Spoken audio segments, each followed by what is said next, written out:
Boa noite. Iniciamos a nossa web do dia 14 de dezembro de 2022, né? A última aqui do nosso ano para o C, né, de montagem de sistemas de controle e acionamentos eletromecânicos. Isso para o evento 811711. Então vamos lá, né, dando sequência. Vamos falar hoje sobre pneumática, né? Fica pneumática, pneumática, pneumática. Então eu queria que seja pneumática. Pô, vou falar dessa forma, né? Então, um assunto que a gente vai abranger hoje, muito importante nas indústrias, né? Nessa área que é propriedades, produção, preparação e distribuição de ar comprimido. Então, a pneumática funciona basicamente, né? É o ar comprimido que movimenta os nossos equipamentos. Então, ó, a pneumática utiliza os fluidos em estado gasoso, né? Dessa maneira, esses gases podem sofrer compressão. Para que haja uma energia necessária do ar para a realização de determinado trabalho, é preciso comprimir o ar da atmosfera para obter energia e, assim, utilizá-lo nos demais diversos segmentos por meio da pneumática. Então, para entender a pneumática e suas aplicações, precisa-se considerar a necessidade de conhecimentos básicos dos seguintes princípios físicos, né? Então, aqui mostrando a imagenzinha, nossos atuadores, né? Justamente do ar comprimido. Então, quais são as propriedades, né? Que a gente tem que entender do ar para facilitar no, no entendimento da pneumática. Primeira, compressibilidade. Só um segundo.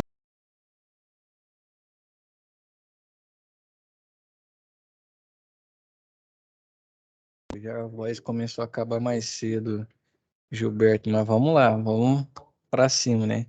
Compressibilidade. Então, já que o ar, né, não tem forma própria, assim como todos os gases, pode-se concluir que seu volume é reduzido quando submetido a uma força exterior em determinado recipiente. Então, aqui tem o estado 1, né? Que o ar está dentro de um volume inicial. Vamos usar de exemplo uma seringa.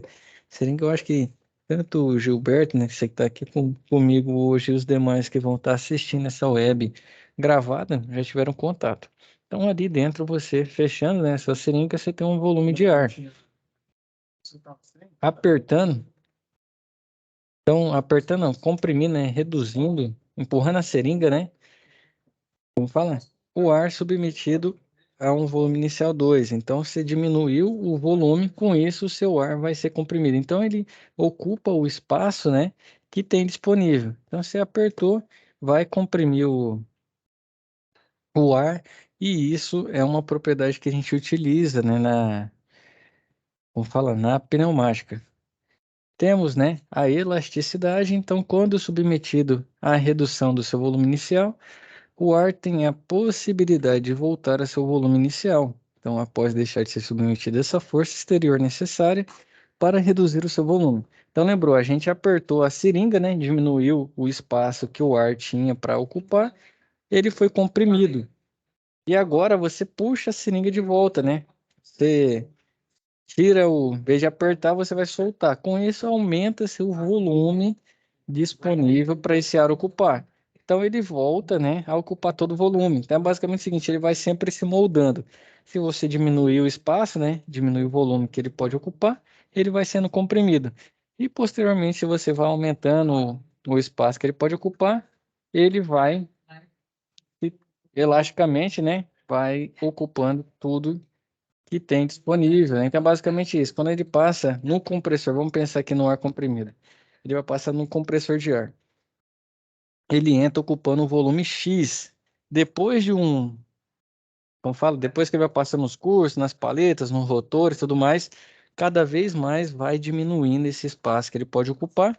E com isso, no fim, né, que é o ar comprimido, é um ar com a propriedade, né, de volume muito menor. Então, quando você diminui o volume, lembrando da equação dos gases, né, PV/RT, é pressão vezes o volume, é igual a uma constante dos gases, né, que não muda, vezes a temperatura.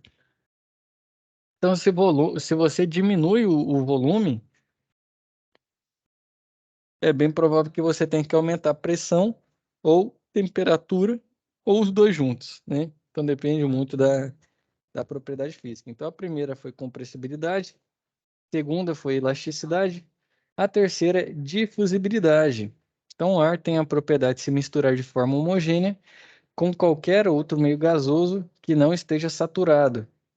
O saturado é quando ele já está na mistura ali, tanto do gás quanto líquido, né? Está ali entre as duas fases, que a gente costuma ver nas curvas de saturação. Então aqui um exemplo é a água. Se você tem aqui na figura 1, ó, volumes contendo ar e gases, válvula fechada, então você tem vamos dizer, o ar do lado direito e um gás do lado esquerdo. Quando você abrir, né, essa válvula aqui que está centralizada aí entre os dois reservatórios, eles vão se misturar de forma homogênea. Então, os dois vão estar no mesmo estado, né? Eles têm essa propriedade de difusão, né? Difusibilidade. Então, eles se misturam e ficam uma coisa só, de forma homogênea. Como se a gente misturasse álcool e água, né? Quando mistura álcool e água, dá para separar os dois? A gente consegue ver a olho nu diferenciação dos dois? Separa não, Pedro. Oi? Separa não. Separa não, né? Exatamente. E se eu pegar água e óleo de soja, óleo de cozinha, consigo ver a diferença? Consegue sim, que é o óleo fica por cima e a água fica para baixo. Fica por baixo, né? Eu não lembro a ordem agora, vou ter que confiar no 100, Gilberto. É Qual isso. fica por cima e qual fica por baixo? O óleo você pode colocar, jogar o óleo dentro da água, o óleo sobe. O óleo sobe, né? Isso. E aí, então é justamente isso. O gás, tanto ele com o ar, se os dois, né, se misturarem, você não consegue descobrir, assim como a mistura da água com o álcool. E temos também a questão da expansibilidade. Então, propriedade do ar que lhe possibilita ocupar totalmente o volume de qualquer recipiente, adquirindo seu formato. Exemplo, se você, por exemplo, apesar que é muito difícil ter vácuo, né? Tava pensando que quando você abre a porta do seu quarto, da sua sala, mas a todo tempo o ar já está ocupando. Você pode ter diferenças de pressão dentro do ambiente, mas o ar ocupa todo o espaço, né? Então aqui, ó, possuímos um recipiente contendo ar, a válvula na situação está fechada. Então, nesse recipiente ali, você tem ar e no restante não. Quando você abrir, né, essa válvula, ele vai se expandir, assumindo o formato dos recipientes, porque não possui forma própria. Então, ele ocupa todo o espaço. É lógico que quanto mais espaço que tem, né, você tem um ar com a menor pressão, pois tem um volume maior para ocupar, diferente do estado 1 ali. Então, por isso que a gente comprime esse ar, né? Porque justamente quando você quer atuar, seja uma válvula ou outros dispositivos, ele vai ter essa possibilidade, essa propriedade de ocupar todo o espaço que tem ali no seu atuador, o que for, e ele faz o trabalho, né, o útil que é necessário no seu sistema pneumático. Segundo,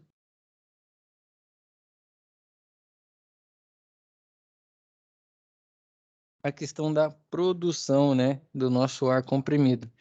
Então, os elementos de produção de ar comprimido são chamados de compressores. Aqui, acho que todo mundo já teve contato, né, com compressor de ar. Gilberto, Leonardo, Genilson. Sim, sim. Tem vários tipos de compressor. Caminhão, trator, Ai, ai. O compressor de cara ar. Sim, pode professor. dar aula no meu lugar, né? Eu vou segurar os três aqui comigo.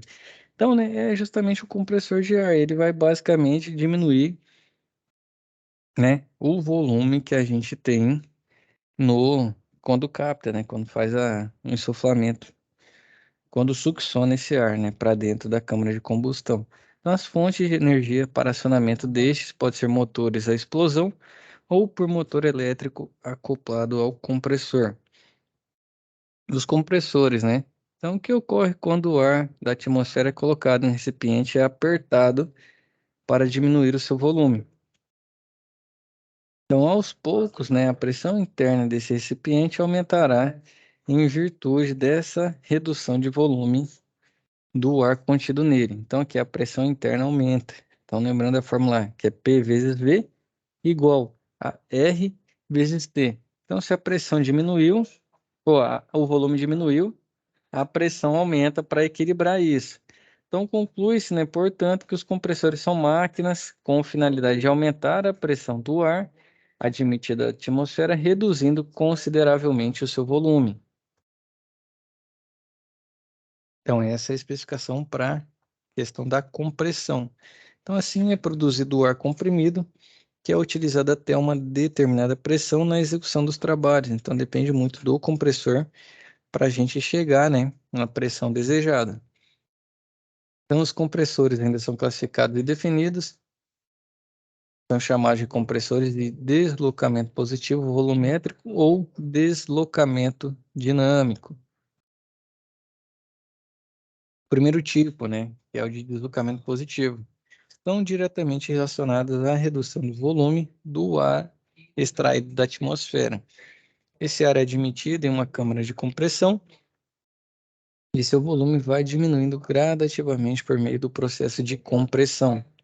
Então, dessa forma, né, quando uma determinada pressão é atingida, o ar comprimido passa pela válvula de descarga, né, dependendo do compressor que você tem, ou simplesmente é empurrado por uma tubulação de descarga contínua, fazendo a redução do seu volume na câmara de compressão. Então, ele tem, né, basicamente, ele vai diminuindo, né, ele vai, se fosse um outro processo, né, pensando num sólido aqui, ele iria esmagando, né, ele vai diminuindo o espaço, diminuindo, e com isso o ar tem a propriedade da compressibilidade, que a gente acabou de ver, e ele vai se moldando ao espaço. Então, o deslocamento positivo é isso. Já no deslocamento dinâmico, o aumento da pressão que ocorre durante a passagem do ar através do compressor é resultado da conversão da energia cinética em energia de pressão.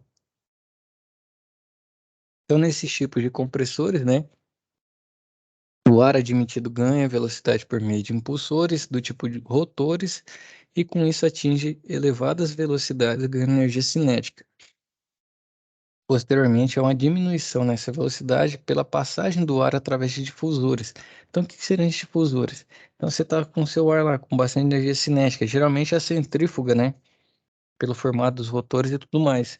Então, ele vai passando ali, ganhando velocidade, velocidade cinética, vai aumentando, vai ganhando energia cinética, aumentando a sua velocidade, e com isso ele está ocupando espaço do nada, ele é empurrado para passar como se fosse por espaços estrangulados. Então, com isso, como ele tem muita velocidade, muita energia cinética, ele entra nesse difusor. E com a passagem desse difusor, né, que de certa forma estrangula, diminui muito o volume, ele também, né, aumenta a pressão, diminui o volume e produz ar comprimido. O primeiro, né, é o deslocamento positivo, que vai uma espécie de um pistão, né, que vai diminuindo o espaço, e o segundo, né, fica girando e descarregando esse ar de forma radial, né? Seria energia basicamente centrífuga passando pelos espaços, né? Esses difusores e fazendo a pressão aumentar e o volume diminuir. Com isso, nós temos o ar comprimido. Então, os difusores são formados por dutos pelos quais, ao passarem o ar, né, em altas velocidades, há uma redução da velocidade, causando o aumento da pressão. E a preparação do nosso ar comprimido. Então, né, o ar atmosférico é uma mistura de gases, né? A gente lembra lá que o oxigênio e o nitrogênio são os mais presentes.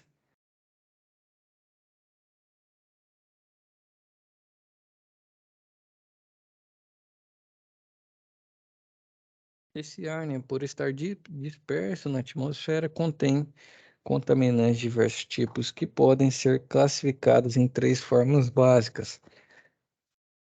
E comumente o nosso ar tem água, óleo e particulados, né, poeira. Então, as intempéries são fatores que podem fazer com que esses contaminantes desloquem-se para, né, para dentro do nosso sistema, né, de um lugar para outro, e certamente o local de instalação do compressor deverá ser levado em conta para a preparação e tratamento do ar comprimido. Então, por isso que é importante a presença de filtros, né?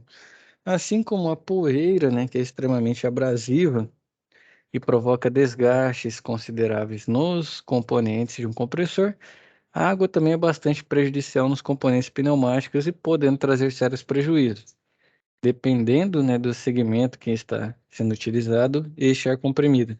Então a poeira, né, atrapalha no contato, altera a viscosidade de óleo na lubrificação. A água também. A água pode provocar uma reação química, né? Além disso, provoca, como fala, provoca, como fugiu a palavra agora? Corrosão, né? Corrosão no sistema, particulados de água também, dependendo do como tiver, que traz o hidrogênio, ele ajuda a cavitar, né, os nossos rotores e, infelizmente, aí o seu compressor tem a vida útil diminuída com a presença destes, né? Então, o compressor, ao admitir ar da atmosfera, aspira também os seus contaminantes e, ao comprimir, adiciona essa mistura o calor sobre a forma de pressão e temperatura, além de adicionar certa quantidade de óleo lubrificante, que está lá dentro do nosso compressor. Então, por este ser um elemento de lubrificação em grande parte dos tipos de compressores. Então, né, ao comprimir o ar admitido da atmosfera, durante o processo de compressão, é adicionado calor sobre a forma de pressão e temperatura. Esse calor também é prejudicial e necessita de um tratamento específico, utilizando-se, né, resfriadores após a compressão. Então, lembra da fórmula que eu falei para vocês, PV igual a RT. Então, a gente diminui o volume, o R é constante, o P e o T aumenta. O que que é o P? Pressão, o que que é o T? Temperatura. Então, diminui o volume, né, na compressão, aumentei pressão e temperatura.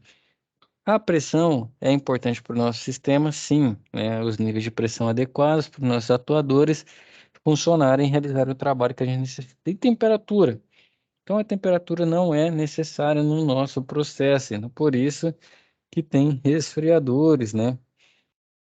Após o nosso processo de compressão para trazer a temperatura para o range que a gente quer. Então, esse ar comprimido, né, quando quente, se for diretamente para a linha de distribuição, estará sujeito à condensação das moléculas de água com a troca térmica ao longo da tubulação.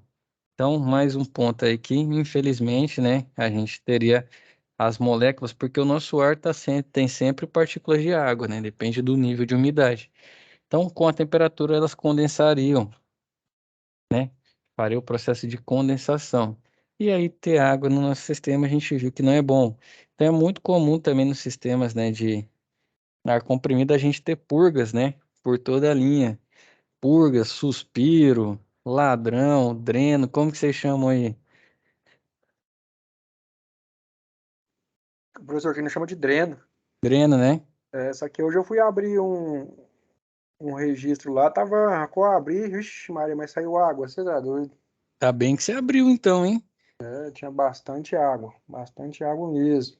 Água Quanto suja, ma- do cano lá de ferro, muita água suja. Mas a água já tava saindo laranja? Tava suja já, enferrujada já. Seu sistema é antigo? Esse sistema da usina, né, professor? Sistema de 10 anos aí. É, que um dia já vai ter que dar uma atualizada aí nas tubulações, né? Até na aula de sábado, o professor estava mostrando o sistema correto de fazer a instalação, tem que ter uma curva para evitar já esses acúmulos de água, esse excesso de sujeira descer aí. Até, pois eu vou falar para eles lá, ver se vocês vão trocar o sistema, como é que vai ser, porque lá tem muito mesmo, muita válvula lá.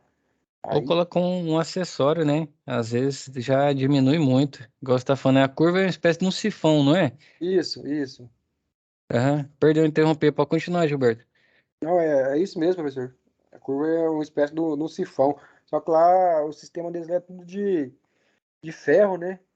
Aí vai ter que arrumar um sistema lá, moço, que senão tá feito lá. Show que você já tá com conhecimento aí, tá, Safo? Genilson, tá falando, seu microfone tá mutado, meu rei. O sistema tem que ter uma válvula. Pra purgar, né? Isso mesmo. Exatamente. Então, mas aí, chamou de válvula, chamou de dreno. Leonardo, ninguém chama de ladrão, não, que eu já vi um pessoal chamando de ladrão, rapaz. Agora eu O fiquei com lado. vergonha desse nome, hein? Não, Não, o mas nosso aqui tá, isso é chamado de dreno também. E Dreno. outra coisa, começa É, assim, aumenta, essa chuva aumenta a umidade, né? Então, esses compressores geralmente todo dia aí nós temos que estar drenando eles, né? Aí quase aspira água, né? Que quando a umidade está muito alta, fazendo a compressão ali, e depois com a questão do calor, né? Que vai condensar, você tem um volume muito maior. E você tem que ficar drenando o tempo inteiro. Eu gostei que vocês já estão técnicos, né? Já estão chamando de dreno aí, tá a linguagem mais bonita.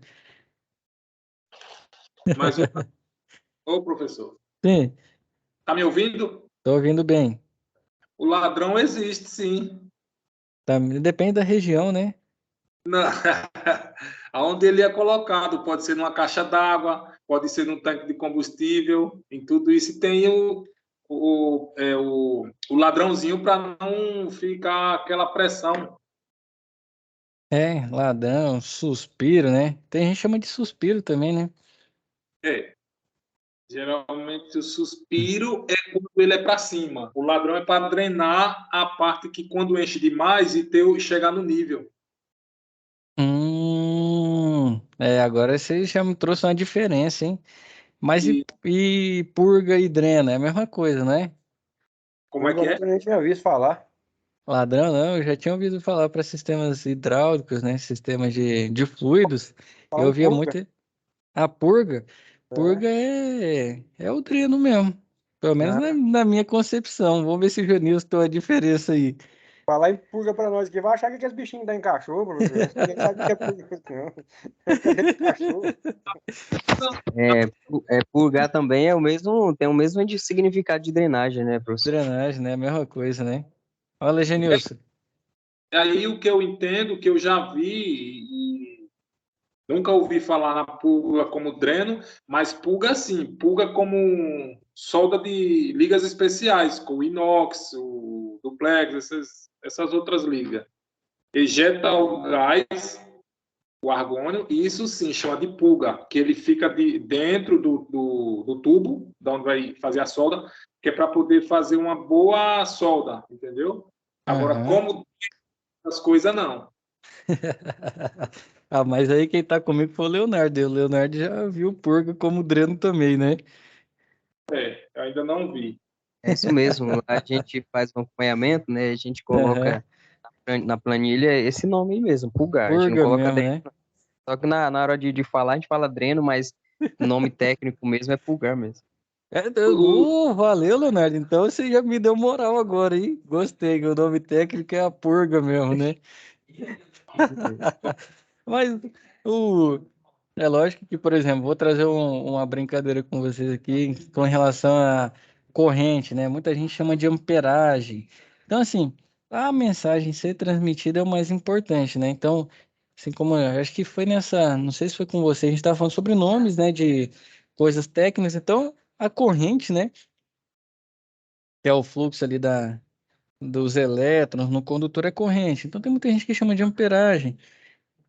Mas no dia a dia, né, às vezes você passar a mensagem pro seu liderado, né, para quem está fazendo gestão, às vezes você tem que dar uma flexibilizada nos termos técnicos, né, para transmitir a mensagem de forma mais eficaz. Mas a gente fica, então vamos ficar com dreno e purga, né, para os nossos sistemas de ar comprimido. É porque Então, eu tô pesquisando aqui, professor. Pulgar sim, é tornar puro, livrar-se de impureza, depurar, purificar, limpar. Então faz parte mesmo. faz parte mesmo, né? Show de bola. Vocês estão safos demais, hein? Então, continuando aqui, né? Então, essa água que a gente purga lá, né? Então, tá me dando um eco aqui. calma. Pronto. Agora melhorou. Vamos ver. Aí, agora sim. Então, né, essa água condensada, né, que a gente drena ou purga, né, pode provocar sérios problemas, tanto em curto prazo como em longo prazo, pois uma das principais causas da oxidação interna das tubulações é a condensação da água no sistema de distribuição do ar comprimido. Então, portanto, né, eliminar ao máximo a quantidade de água, bem como os resíduos de óleo e outras impurezas do ar comprimido, evita-se uma redução da vida útil de todos os dispositivos e máquinas pneumáticas e também paradas indesejadas ou prejuízos por contaminação. Então, aí é tudo que infelizmente, né, a água traz no nosso processo e por isso a gente tem um cuidado elevado aí para fazer a retirada da mesma, né, drenar ela do sistema. Então, em sistemas pneumáticos usados aqui já na medicina, né, são recomendados os tipos que contêm óleo como elemento de lubrificação de seus componentes. Então, né, a gente vai destacar aqui os componentes para tratamento do ar para amenizar ou reduzir os problemas gerados. Então, vamos ver aqui, né? Primeiro, para a gente verificar o resfriador posterior. Então, como a gente viu o processo, né, na física ali, então PVRT, então a gente aumentou pressão, aumentou temperatura, e temperatura também não é bem-vinda, né? Então, por isso tem um resfriador posterior, né? A umidade presente no ar comprimido é prejudicial não só ao sistema de distribuição, mas igualmente nos mais diversos componentes pneumáticos. Esse prejuízo pode se estender a produtos acabados, dependendo do segmento para o qual, né, se está utilizando esse ar. Então, supondo que a temperatura de descarga do ar comprimido após a compressão seja mais alta que a adequada, à medida que a temperatura vai diminuindo, a água precipita-se no sistema de distribuição, causando sérios problemas. E a maneira de resolver, né, de forma eficaz esse problema, né, inicial da água nas instalações de ar comprimido, o equipamento mais completo é o resfriador posterior, localizado entre a saída do compressor e o reservatório, pelo fato, né, de que o ar comprimido atinge a maior temperatura nesse ponto. Então, justamente, saiu do compressor, entre o compressor e o reservatório, a gente coloca o resfriador posterior. Então, basicamente, ele vai, não fala resfriar, esse ar está sendo descarregado, né, e fazer o controle da temperatura. Outro, né, item importante é o reservatório. Então, para um bom desempenho de todo o sistema de distribuição de ar comprimido, geralmente são instalados um ou mais reservatórios que possam proporcionar uma qualidade de desempenho de todo o processo de distribuição. O reservatório de ar comprimido tem como funções resfriar o ar, auxiliando na eliminação do condensado, que aí com resfriamento lá dentro dele, né, o condensado vai ficar no fundo, e aí você vai ter um ponto, né, justamente para drenar.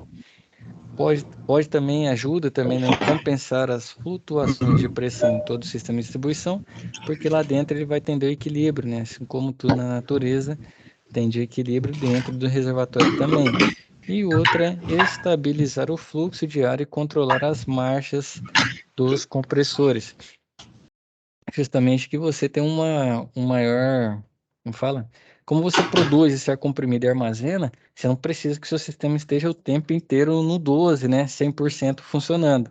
Então você consegue balancear mais as horas de utilização dos seus compressores, né? Estabilizar o fluxo de ar, entender como está sendo feita a produção e como está sendo feita a utilização, né? Qual que é a demanda. Então o reservatório ajuda também nisso.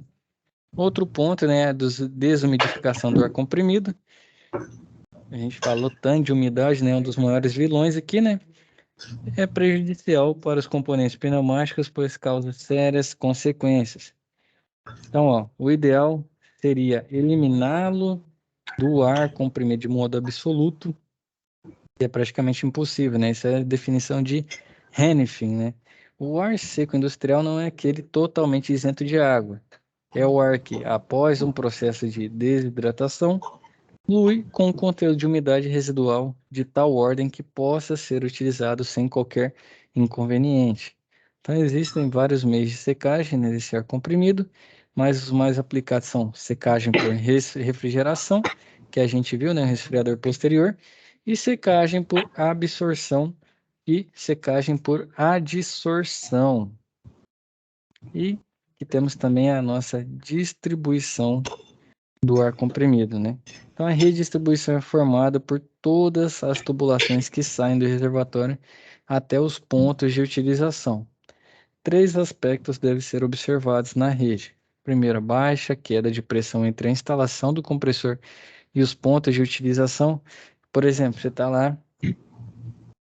Deixa eu ler os três, depois eu entro, né? Segundo, a apresentação do mínimo de vazamento. E terceiro, boa capacidade de separação do condensado em todo o sistema. Então, como o Gilberto disse, né? Ele foi fazer a drenagem e tinha muita água. Então, às vezes, ter mais pontos, né? para fazer a drenagem ajuda que não passe um volume tão grande dentro da tubulação. Ele vai ficando em pontos, né, dos drenos e facilita na distribuição. Outro ponto muito importante que realmente custa muito dinheiro é esse 2, né? O mínimo de vazamento. Ô, Leonardo, levanta a mão, fica à vontade. Professor, é só uma dúvida mesmo. Sim. Questão de água no compressor, esse interfere na pressão de ar da linha ou não? Isso aí tem que tirar essas impurezas, mas para não danificar os equipamentos mesmo. O compressor, em si, por exemplo, o compressor, ele é material metálico. Quando ele faz aquele processo de diminuir o volume, aumenta muito a pressão, certo? Na água, ela é H2O. As partículas de hidrogênio, cara, quando aumenta a pressão, elas criam tipo uma bomba. É lógico que é num tamanho muito pequeno, milimétrico, né? Mas a cada vez que ele vai ganhando pressão e choca contra a parede do compressor, ele arranca um pouquinho de material. Só um pouquinho, só um minuto. Então ele vai arrancando um pouquinho de material a cada momento desse. Então são vários. Quanto mais água tem, mais ele vai chocando contra a parede, mais vai arrancando material do compressor, vai diminuindo a eficiência desse compressor até que chega uma hora que cavita, né? Não sei como que vocês devem chamar de talvez golpe de ariete ou deixa eu ver um outro nome que o pessoal costuma chamar, cara. Não sei se você pegou o que eu tô falando, Leonardo. Cavitar, golpe de ariete, tem calço hidráulico. Sim, sim, tô entendendo. Ah, então, justamente isso. Então a água não é muito legal nesse processo aqui, né? Justamente pelo material. Então, além dela danificar, ela vai ocupar um volume dentro da nossa câmara de compressão. E esse volume que ela ocupa poderia ter um ar, entendeu? Poderia ter um volume de ar. E ela ocupando aquele espaço, os princípios de compressibilidade dela é diferente do ar. Então ela já ocupa um espaço, um volume que você teria ar, você já não vai ter, porque a água vai estar lá também. E terceiro, que é corrosão e tudo mais que a gente viu anteriormente, Certinho. certo? Então diminui sim a eficiência do seu sistema, infelizmente, né? Outra aqui é mínimo de vazamento.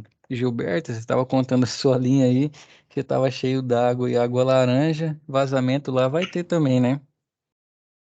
Pô, professor, nós correu a rede lá, nós não viu vazamento, não. Das tubulações Rapaz do céu, então tá show de bola sua linha ainda, hein? lá não tem vazamento, não. Lá é ferrado lá. Rapaz, porque o vazamento é um prejuízo grande, né, nas linhas. Eu acho que hoje é o principal. É lógico que a umidade, a gente, né, fala dela, porque é um trabalho de dia a dia, mas o vazamento é uma tristeza gigantesca, né? Porque você produz o ar comprimido e depois joga fora. Você não utiliza, né? Produz e joga fora, produz e joga fora. Não sei em qual ativo que vocês trabalham, né? Usina de beneficiamento, mas é a mesma coisa que vocês fazerem todo o processo, pegar o produto acabado e jogar ele fora. É verdade. Sem, Então, sem contar o gasto de energia também, né, professor? exatamente. Então você gastou para fazer o processo e não utiliza. Pega e joga fora. Então, o problema que a gente viu lá das propriedades, de compressibilidade, expansibilidade e tudo mais, é que o ar, meu amigo, você pode ter a menor fissura que for. Se tiver jeito dele passar, ele vai passar no estado normal. E comprimido, então, aí que é um terror. Então você precisa sim das suas tubulações que a gente viu nas webs anteriores, né, montagem de sistemas mecânicos, que aquelas uniões, né, estejam em perfeito estado justamente para você não ter perdas, né, de eficiência no seu sistema. E o que que aponta isso, né? É a diferença de pressão. Seu compressor está jogando uma pressão X, chega lá no seu ponto de demanda, a pressão está muito menor. Então, é provável que você tenha um vazamento na sua linha. Gilberto, Sim? seu balãozinho piscou aqui, achei que você ia falar. Não. Mas a linha do Gilberto aí tá só ouro, né? Vazamento não tem. Então, É, porque também eliminando a umidade, tá. pressão interfere na pressão da máquina. Quando vê que tá alguém, quando tem alguém que liga o ar, começa a bater ar em alguma coisa que não precisa, já sai doido atrás já para ver o que está acontecendo. Então o range é pequeno, né? Então se tirarem, fizeram um ponto de utilização fora do processo, já para a máquina, né? Já, nem não pode usar à toa não, da máquina. Além do que é caro, né? Ar comprimido é caro. Pois é. Então, outro ponto aí, acho que a gente vai abordar mais à frente é justamente isso, né? Verificar os pontos de utilização, justamente para o melhor controle, né? E não ter queda de pressão aí para fazer sua máquina parar de funcionar. Então, as redes de ar comprimido podem ser, né, definidas pelo tamanho de linha a ser executado, ou seja, né, anel aberto ou anel fechado. Geralmente a rede de distribuição é um circuito fechado em torno da área onde há necessidade do ar comprimido. Deste anel partem as ramificações para os diferentes pontos de consumo. Então aqui o nosso esquemático, né, da nossa rede de distribuição e os elementos, ó. Um compressor, parafuso, resfriador logo posterior, né, logo na saída do compressor e antes do reservatório. Temos um separador de condensado, né, que é um ponto de drenagem. Temos um reservatório e embaixo dele um purgador automático.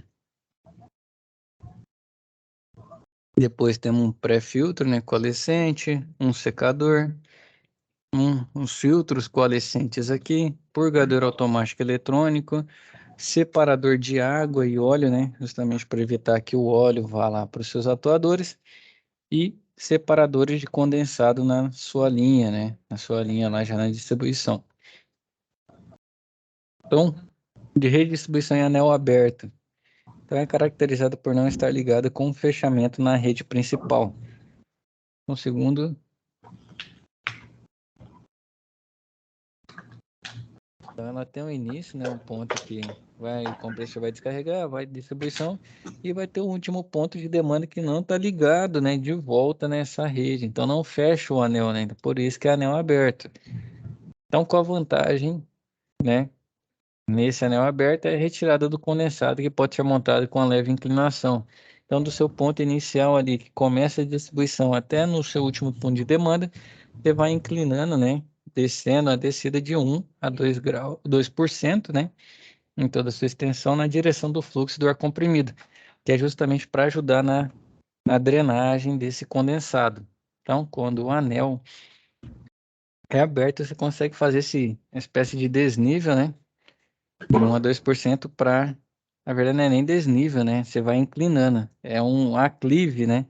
Para a água não ir subindo. Então, ela vai parando nos pontos de drenagem para ela não ir por gravidade, certo? E o anel fechado você já não vai ter essa facilidade, né? Que tem sua caracterização feita pela interligação da linha principal, fechando, né, o anel. Então, a rede instalada dessa forma permite uma pressão constante e uma distribuição mais uniforme do ar comprimido. Por outro lado, né, como a direção do ar não tem um sentido definido, a separação de condensado é uma das dificuldades desse tipo de rede.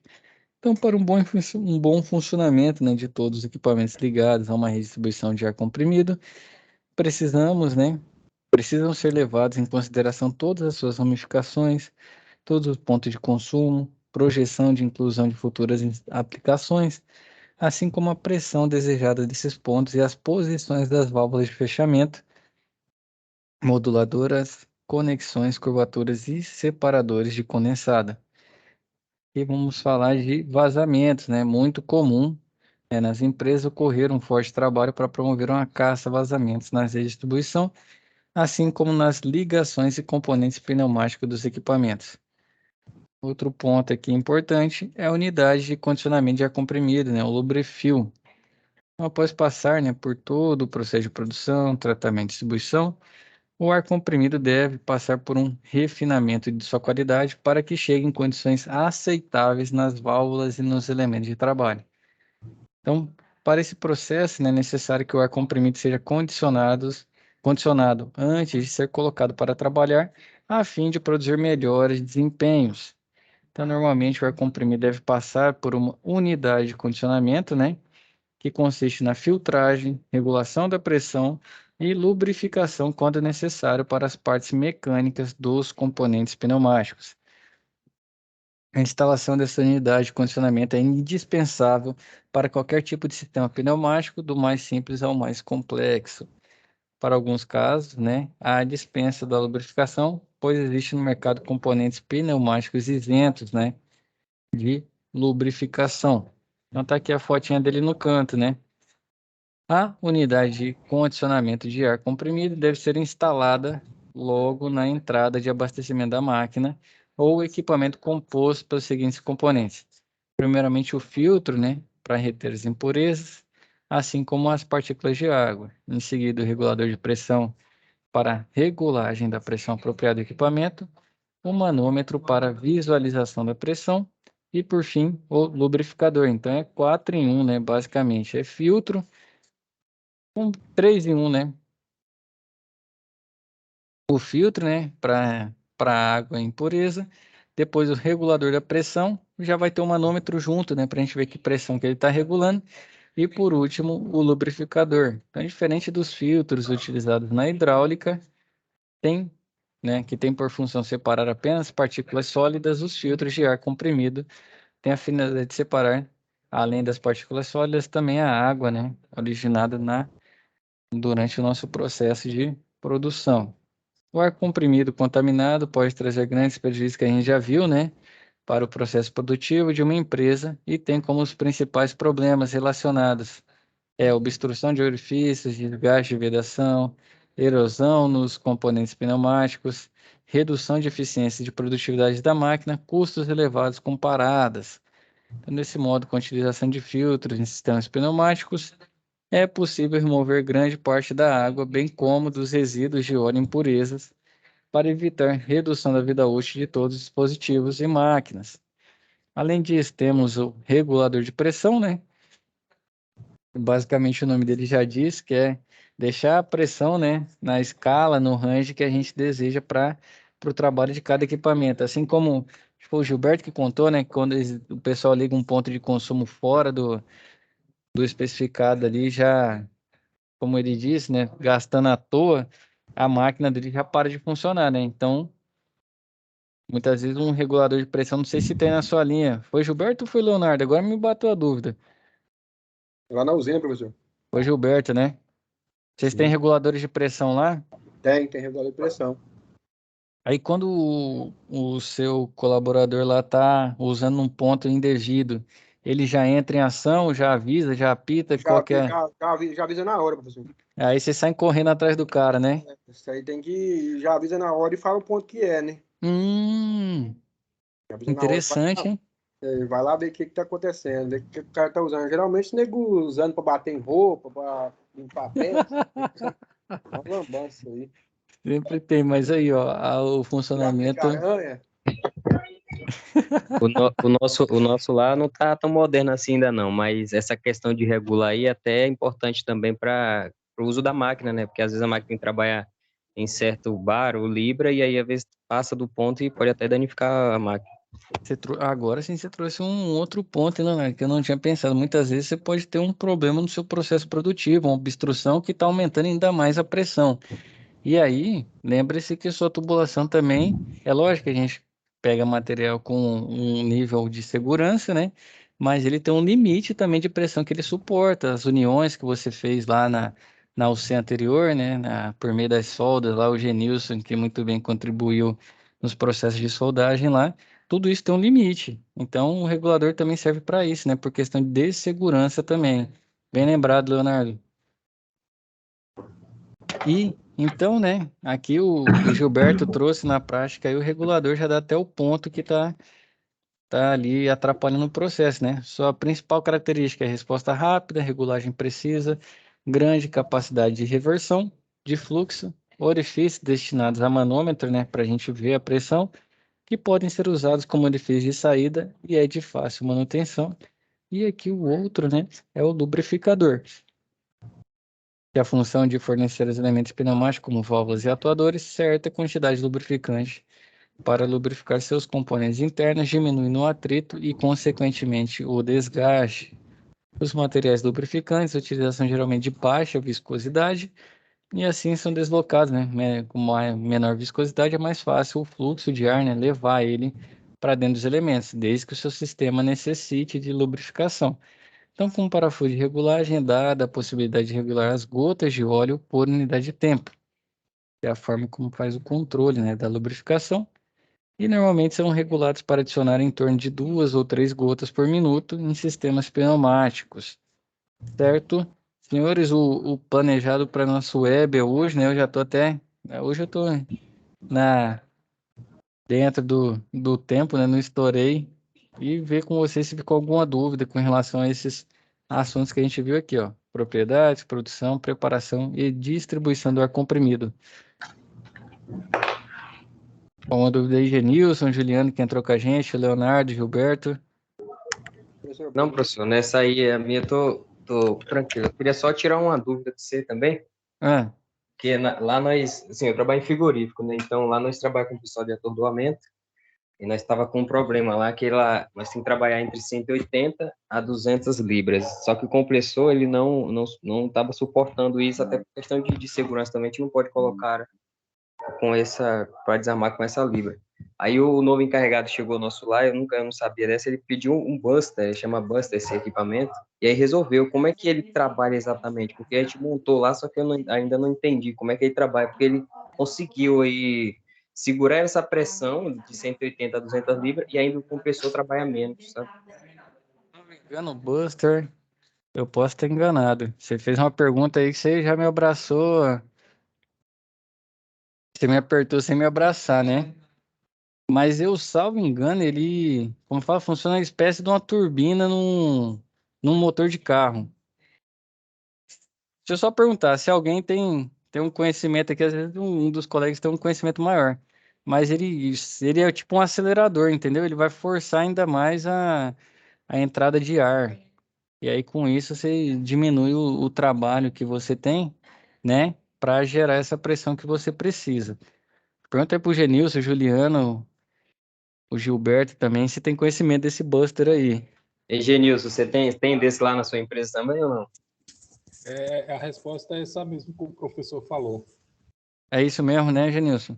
É por isso que a gente, quando escuta aquele disparo da linha de compressão, é porque ela já está com a compressão no limite, aí ele dispara justamente para aliviar a linha e depois vai enchendo de novo na medida que não está utilizando o ar, entendeu? Mas é isso mesmo que o professor falou. É isso mesmo, né? Que de vez em quando ele dá tipo tipo um tiro assim, né? O som, né? Isso aí é de Isso, alívio, é? Isso aí é de alívio, no caso. de alívio da linha. Então, professor, é isso mesmo, então. Porque assim, a gente tinha É. instalado, só que eu não sabia como é que ele trabalhava exatamente, sabe? Que É aí entra como, Pode falar, Genilson. como o compressor não suportava, aí o chefe dele aí, para não substituí-lo, ele foi atrás de uma coisa que mais barata que resolvesse, entendeu? Sim. É uma analogia legal, Leonardo. Você já viu que hoje em dia, não sei se você acompanha muito a indústria automobilística, né? Mas é sempre um ponto legal é que a turbina é mais ou menos o seguinte: você vai conseguir a mesma potência no carro, que antes você precisava de um motor grande, 2.0, hoje em dia com 1.0, uma turbininha lá, você consegue a mesma potência. Então você tem no seu caso, né, você vai ter um compressor menor atingindo uma potência que precisaria de um compressor maior, né? Então o Buster é como se fosse a turbina ali de modo análogo, né? Não dá para falar que é a mesma coisa, mas uma analogia mais próxima do que a gente tem na rua, né? Justamente para aumentar a capacidade dele e conseguir atingir as pressões que deseja sem ter que comprar um compressor maior. Entendi. A gente tira pela nova tecnologia que existe. Antes, para conseguir 300 PSI no compressor, tinha que ser um monstro de compressor, não é isso? Para quem já viu aí nessas usinas para trás, é um monstro de compressor.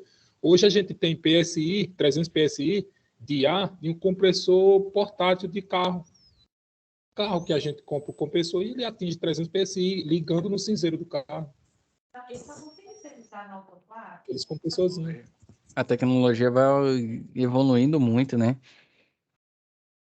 Cada Sim. vez mais as coisas são mais portáteis e mais potentes, né? E o consumo de energia que era para acompanhar e ser muito mais elevado, acaba não ficando nessa proporção, né? Não é diretamente proporcional. Então, cada hora que passa aí, a turma inventa uma coisa nova para a gente estar sempre atualizado e melhorando os nossos processos. Exatamente. Mas isso graças a Deus, graças às escolas que estão aí formando esses inteligentes, né? É isso, né? A gente vai sentindo o processo, vai buscando melhoria, busca a técnica, vem aqui, faz um brainstorm, todo mundo junto aqui e, e vamos mandando bala, né? Com certeza aí, todo mundo tem a capacidade de ir mudando, né? E é basicamente isso que faz a evolução nossa no dia a dia, É isso aí. certo? Senhores, ficamos com alguma dúvida? Como estamos? Professor. Tranquilo aí, professor. Oi? Tá tranquilo. Tranquilo? Tranquilo. Então tá bom. Pessoal, então a gente vai ter uma parada agora para as férias de vocês, né? Eu, infelizmente, não vou entrar de férias, mas a escola aí do Fernando Bezerra entra em férias, né? E vocês, consequentemente, também. Então, quero desejar a vocês aqui, né? A última nossa última web no ano. Vou até abrir a câmera aqui, né? Desejar para vocês aí um Feliz Natal, um próspero ano novo, né? Que seja um ano aí de bênçãos, de muita conquista e seguimos juntos aí depois das férias, tá bom? Vocês podem aproveitar as férias aí para descansar, tudo mais. Se possível, né? Não quero pedir muito não, mas se possível, que dê uma lidinha no material, tudo mais, e a gente volta firme e forte depois das férias, tá bom? Certinho, professor. Obrigado também por você também. Boas festas, Feliz Natal aí, sua família. Obrigado. E bom que 2023 seja bem melhor que esse ano, né? Deus quiser, a gente vai sempre evoluindo. Fechado, senhores? Senhores, valeu. Com Boas Deus, festas. hein? Com Deus, todo mundo aí. Feliz Natal a todos aí. Boas festas. Obrigado, igualmente. Um abraço a todos aí. Boa noite. Igualmente. Até mais, senhores. Até a nossa próxima web. Tchau, tchau.